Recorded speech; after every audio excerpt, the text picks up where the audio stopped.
সব আঘাত বলা যায় না, চেপে রাখতে হয়। কিন্তু পছন্দ তো বলা যেতেই পারে।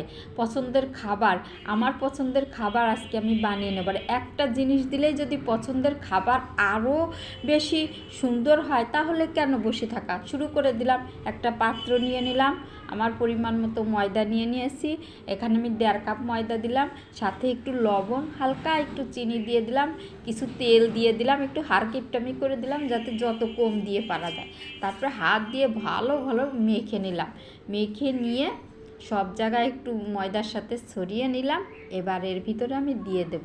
আর আমি বললাম না, একটা জিনিস দিলেই খাবারটা সুন্দর হবে, সেটা হলো গরম জল।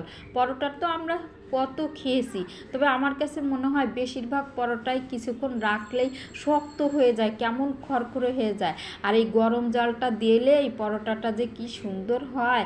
যাই হোক, বলতে বলতে আমার মাখা শেষ হয়ে গেছে। খুব সুন্দর করে মেখে নিয়েছি, সব রাগ ক্ষোভ এর মধ্যে ঢেলে দিয়েছি।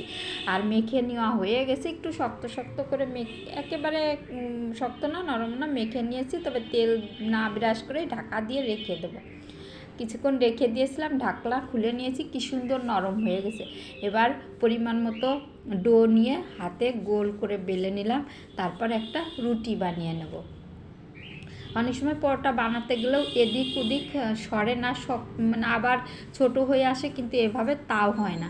এবার ময়দা দিয়ে রুটি বানিয়ে নেব।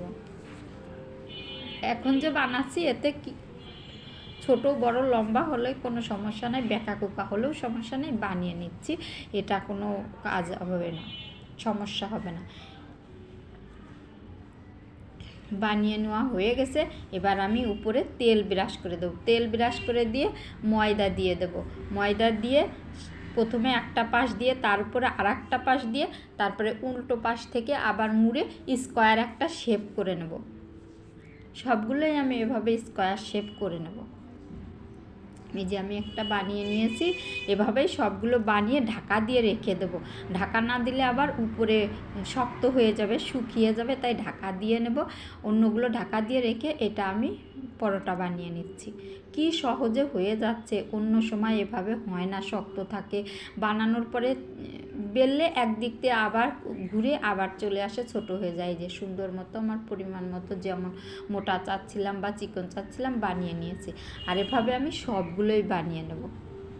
এই যে সবগুলো বানানো হয়ে গেছে সুন্দর করে।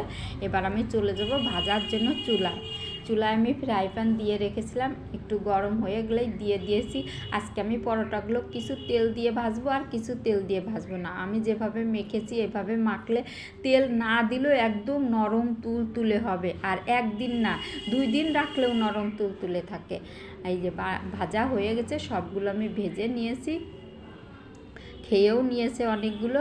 এই যে দেখেন কত সুন্দর যে নরম, এটা 2 দিন রাখলেও এটা শক্ত হবে না, এরকমই নরম থাকবে।